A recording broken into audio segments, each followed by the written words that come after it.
നമസ്കാരം. വിവാഹ തട്ടിപ്പ് നടത്തി പണം നൽകിയ കേസിൽ യുവതി അടക്കമുള്ള സംഘത്തിലെ 2 പേർ കോഴിക്കോട് പിടിയിലായി.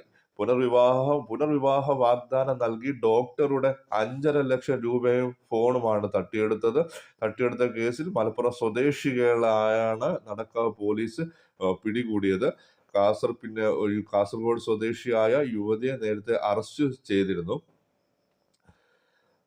ഫോറൻസിക് സർവീസിൽ നിന്നും വിരമിച്ച തിരുവനന്തപുരം സ്വദേശിയായ ഡോക്ടറെ ചതിച്ചാണ് യുവതി ഉൾപ്പെടെ 3 അംഗ സംഘം പണവും ലാപ്ടോപ്പും ഫോണും ഉൾപ്പെടെ തട്ടിയെടുത്തത്. പുനർവിവാഹത്തിന് താൽപര്യമുണ്ടെന്ന് കാണിച്ച് ഡോക്ടർ പത്രത്തിൽ പരസ്യം നൽകിയിരുന്നു.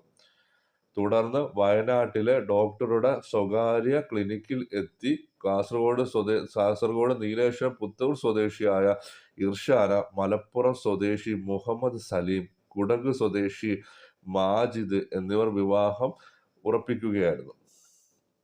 റെയിൽവേ സ്റ്റേഷൻ റോഡിലെ ഒരു ഹോട്ടലിൽ വെച്ച് കഴിഞ്ഞ വർഷം ഫെബ്രുവരി 8-ാം തീയതിയായിരുന്നു വിവാഹം. ബന്ധുക്കളാണ് പരിചയപ്പെടുത്തിയ യുവതിക്കൊപ്പമുള്ളവർ നിക്കാഹ് നടത്തുകയായിരുന്നു.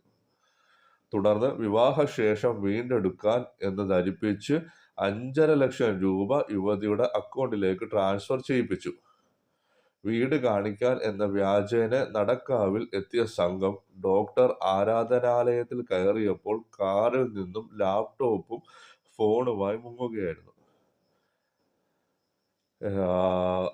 ഉടനടിയുള്ള വാർത്തകൾക്ക് ചാനൽ സബ്സ്ക്രൈബ് ചെയ്യുക, ലൈക്ക് ചെയ്യുക, ഷെയർ ചെയ്യുക. എല്ലാവർക്കും നന്ദി.